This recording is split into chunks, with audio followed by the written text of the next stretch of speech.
Hey everyone, my name is Alexandra and I'm a watercolor artist. Today I'm going to be showing you guys how to paint a wedding card in under 10 minutes. Let's get started.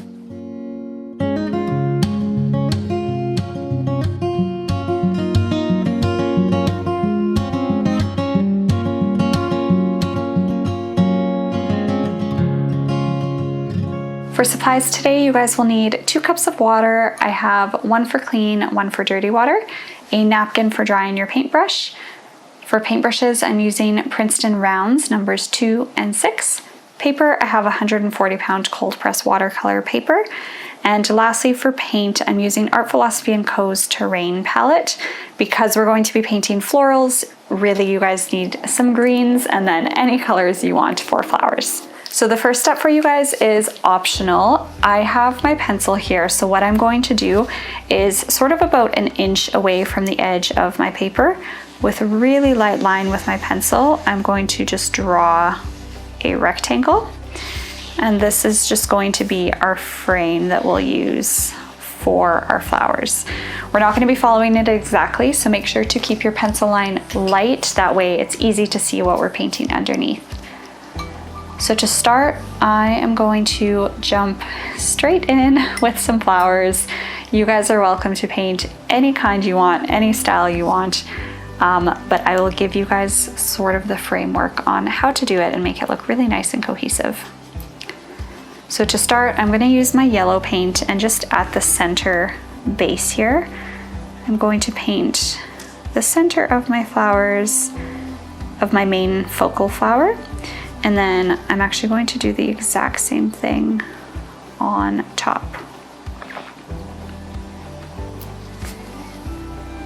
The idea, especially with these wreath type paintings, is that we're making sure to space everything out really nicely just so that we can see what we're doing and it looks very cohesive. So now to go in for my flowers, I have my sourwood color here.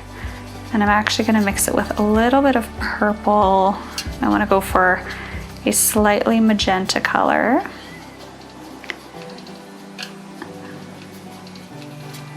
And we're going to go in and add some petals to our flower. So for these ones, I'm going with sort of a pointed tip.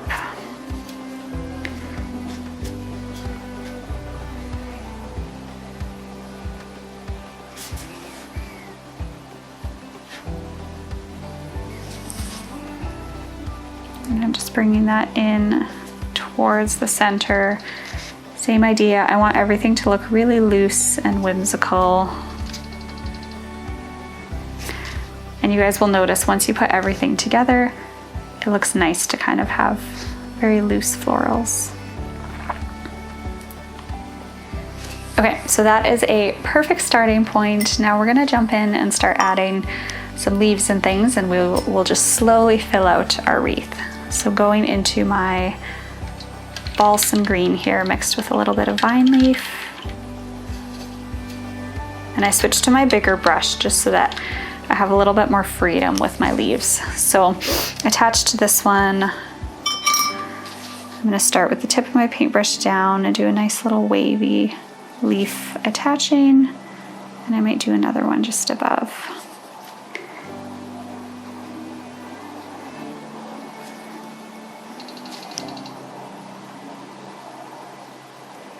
On top, I might actually add a few more. And now what I'm going to do is I'm going to draw kind of the base of what I'm going to build off of. So with my green, I'm simply going to draw some wavy lines. They can be intertwining, coming down and around. And they're following where I had drawn that rectangle at the beginning.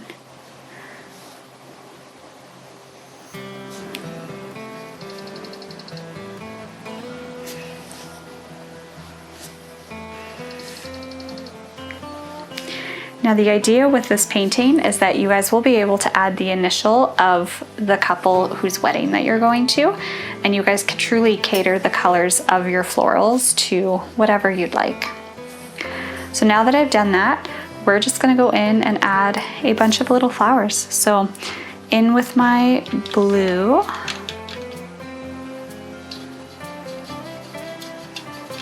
I'm gonna add a bunch of tiny little forget-me-nots. So they're just gonna have 5 petals coming around, and then I will add my yellow after.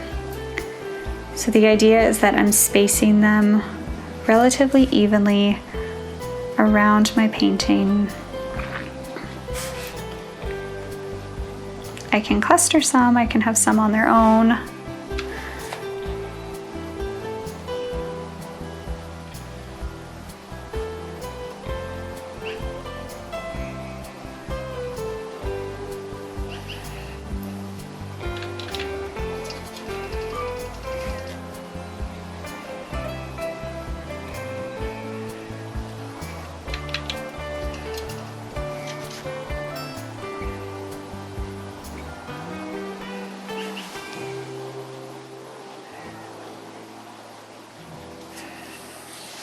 And now I want to carry through this magenta color as well.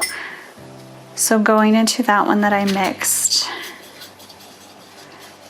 I'm going to add some flowers that just sort of look like they're opening up, coming off of these stems that I have sticking out.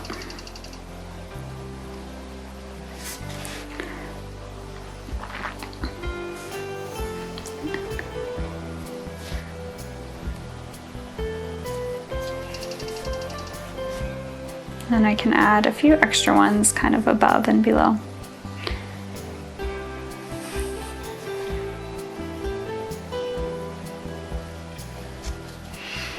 Now we'll tie in our yellow and go ahead and just paint that into the center of my forget-me-nots.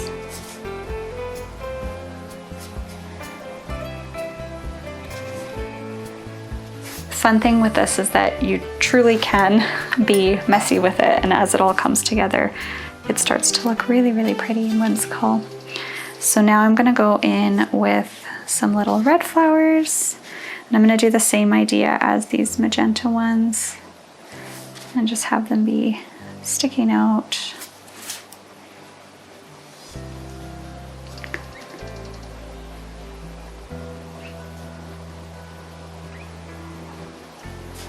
And really I'm just painting little lines for these to kind of imitate little buds that might be opening.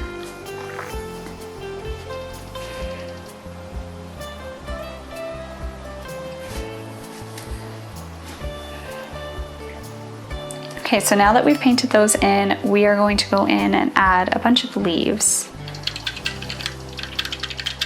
So going into my greens with my small brush, I am now just going to fill in stems and add leaves all throughout my painting.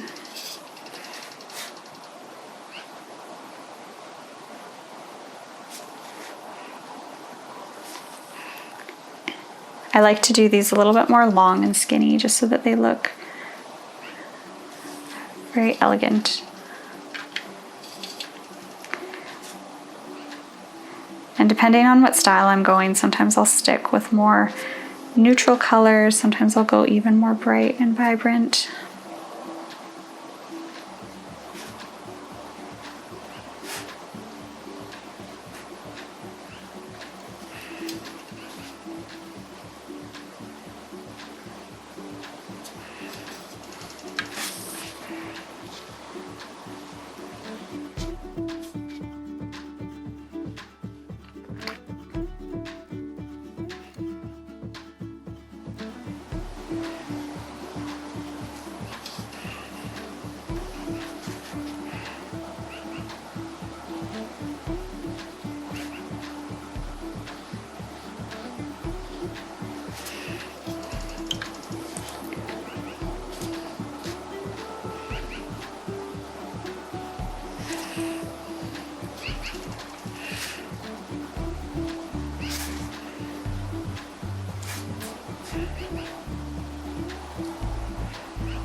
Now I noticed I got a little bit of paint on the side of my painting here, so I'm just gonna add some water to that and try to wash it off.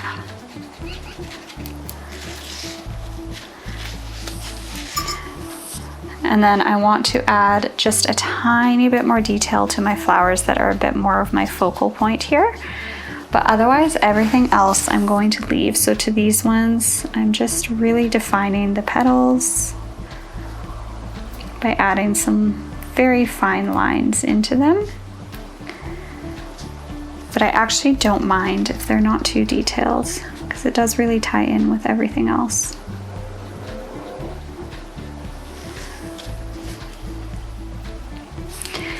And now that I've done that, what I could do is add in the initials in the center here. This painting can either go portrait or landscape, and it is really beautiful and customized for whatever couple you're planning on giving it to. All right, and that is it for our watercolor wedding card in under 10 minutes.